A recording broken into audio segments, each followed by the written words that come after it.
बैसाख के महीने में एक पकवान बनता है शंकर जी का।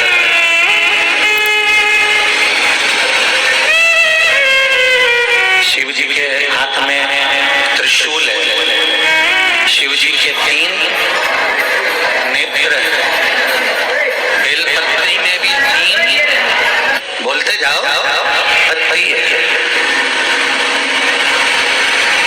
बैसाख के महीने में जो शंकर भगवान को प्रसाद का भोग लगता है उसमें भी 3 ही चीज मिलती है।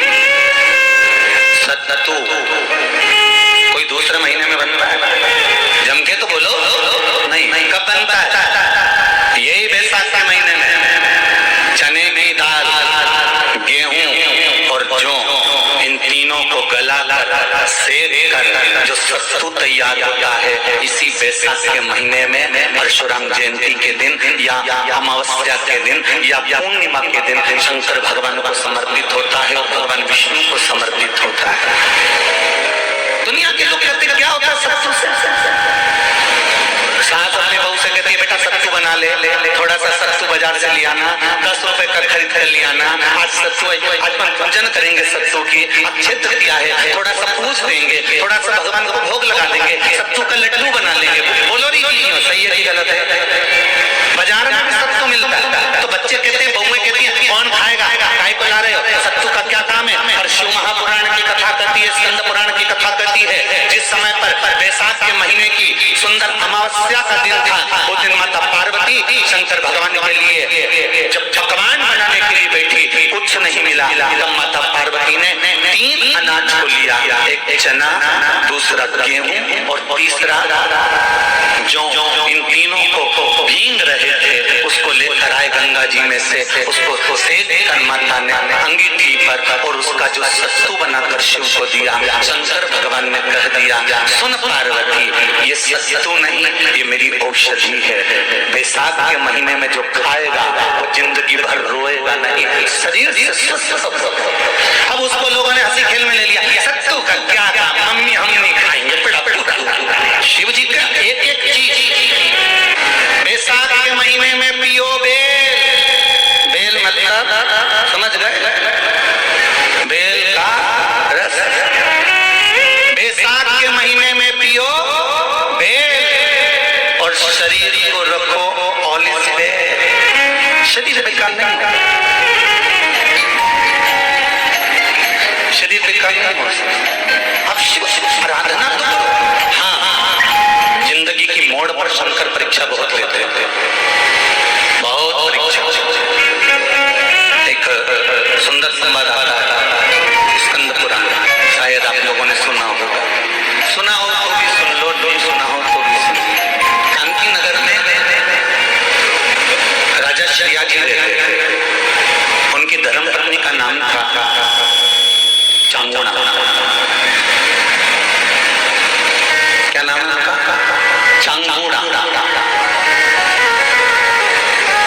चांगुणा शिव भक्ति में लीन रहती थी, उसे शंकर की भक्ति के सिवा कुछ सुहाता ही नहीं था, शिव आराधना के सिवा उसको कुछ भाता ही नहीं। दिन भर शंकर की शरणागति करना, शिव का स्मरण करना, शिव भक्ति में डूबे रहना।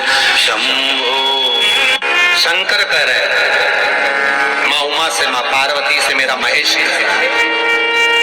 मेरा बाबा भोलेनाथ, मेरा बाबा विश्वनाथ, मेरा त्रिकालदर्शी कैलाशी अविनाशी कह रहा है कि हे पार्वती,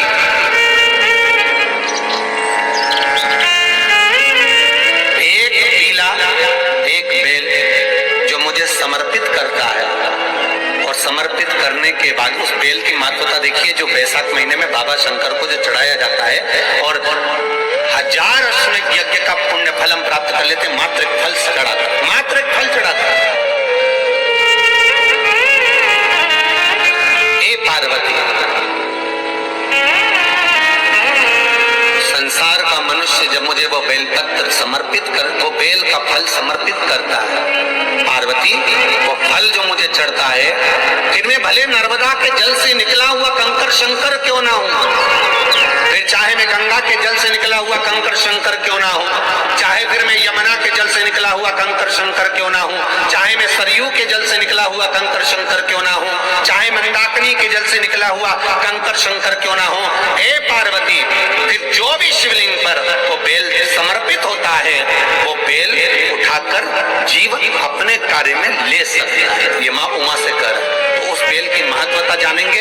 अब अपन उस बेल को जानने के लिए वापिस स्कंद पुराण में चले, तो स्कंद पुराण में लिखा हुआ है कि जो बेल बैसाख के महीने में शंकर को चढ़ाया जाता है, वो बेल का फल उठाकर रख लिया जाता है।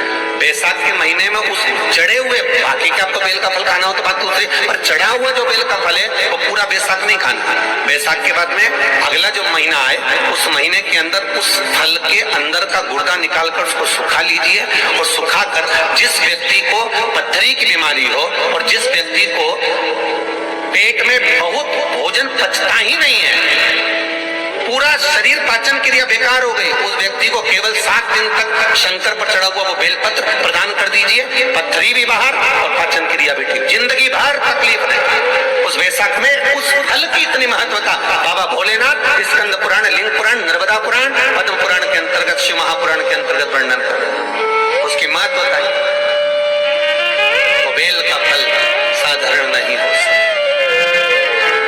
अब मंदार का जो पुष्प होता है, आंकड़े का जो फूल होता है, एक सफेद कलर का भी होता है और एक गुलाबी कलर का भी होता है। देखा है आप लोगों ने? बोलो, जम के बोलो, देखा है ना?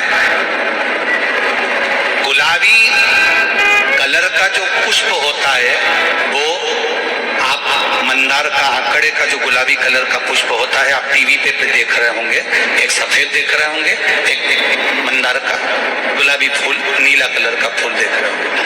जो नीला कलर का जो पुष्प होता है, गुलाबी कलर का जो आंकड़े का फूल होता है, प्रयास करना, जब किसी विषम परिस्थिति में फंस गए, विषम परिस्थिति, जब आपको लग रहा है कि मुझे बहुत भय लग रहा है, कुछ बुरा होने वाला है, आपको लग रहा है आज मेरी उल्टी आंख बहुत फड़क रही है, कुछ गड़बड़ होने वाला है, आपको लग रहा है मेरी सीधी आंख फड़क रही, कुछ गड़बड़ होने वाला है, तब केवल वो नीला जो गुलाबी पुष्प है मंदार का, उसको कहीं से लाकर शिवालय में अशोक सुंदरी वाली जगह पर स्पर्श कर कर शिवलिंग पर आप चढ़ा दीजिए। आपकी विषम परिस्थिति कैसी भी होगी, वो रास्ता बनाकर बाहर निकल जाएगी। आपको फंसना नहीं, परेशान मंदार सफेद आंकड़े का पुष्प भी भगवान शिव को समर्पित होकर, जिससे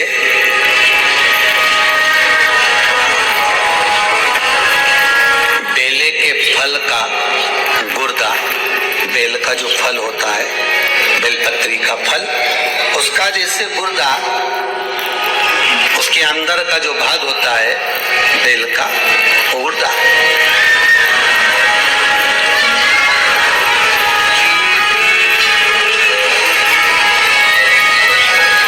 उसको अग्नि में जलाकर उसकी भस्म तैयार कर कर छान कर